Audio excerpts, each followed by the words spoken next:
Disabled people have fought back every single time. Disabled people have organised themselves, got out in the streets, built allyships and took risks and did the things that we needed to do because the organs of civil society, and in many cases our own vehicles for political change, our own organisations, but particularly political parties and other civil society organisations, the voluntary sector, religious institutions, all those organisations that claim to be a voice and a safe haven and a place of empowerment and respect for disabled people actually cut us adrift and were as much a part of the problem as everybody that was inflicting these policies were. So disabled people were forced onto the streets to represent themselves and to have a voice in this story that was going on about them. And what we've seen is a response to that, and to back in the day, the UK and COT and the boycott work fairs and all the other civil disobedience and direct action groups that have emerged since have caused real ripples. What they've done is they've shown people that actually there's no gatekeeping to power, there's no myth busting to power. Come out with your brothers and sisters and everybody else, lock on and demand change in the space and take it over and make sure that you're the person whose story is being told undiluted to and from you. And that's what's under threat, is that undiluted voice that we now see piecemeal pieces of legislation dissecting communities off from the mainstream, putting communities back into silos without a voice, making sure that those who offer an authentic version of the impact of what is happening in our communities are silenced. And we're not going to put up with that in our community, and we know that there are other communities around this country who won't put up with that either.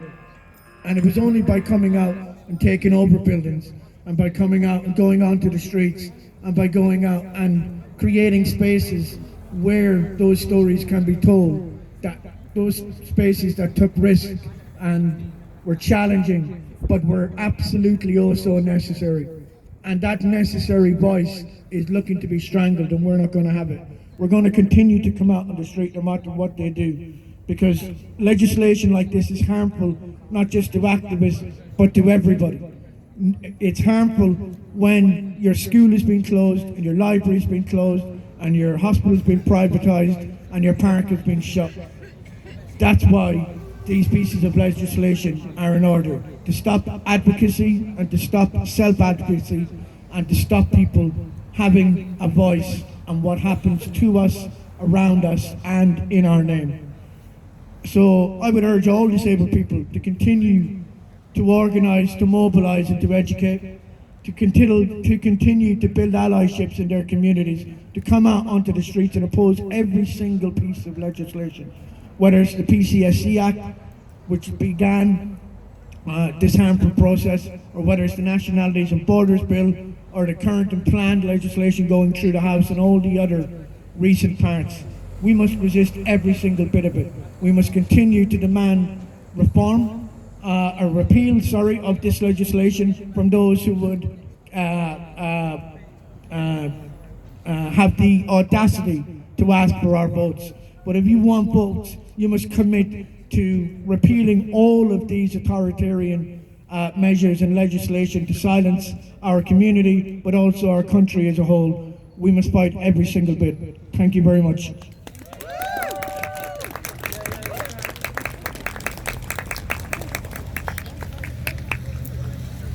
Thank you very much for your time. And I'm sorry, I heard you got the bad direction. So props for turning up, props for turning up. Can I just say something else I want to bitch about? The right to roam has gone. While camping. The only place you could do it at the time was Dartmoor. And some git had put in an application and won it to say that you can no longer wild camp. It was the only place in England that you could wild camp. And now there's fantastic people already protesting by going up there and wild camping. So if you want to do some protesting, you know, that's a start. You can go to Dartmoor and do some wild camping, yeah? This really is a time for action, people. It's not a time for gassing. It's a time for action. Because if these mongrels carry on the way they're going, we won't be able to shit on the toilet without their fucking permission. Do you get me? You're laughing, but you get me. I don't know what else is happening because the boss lady has disappeared. Orchestrated discontent is going to bring a really calm vibe that I haven't got at the moment. Orchestrated? Where are you, orchestrated? We're so calm.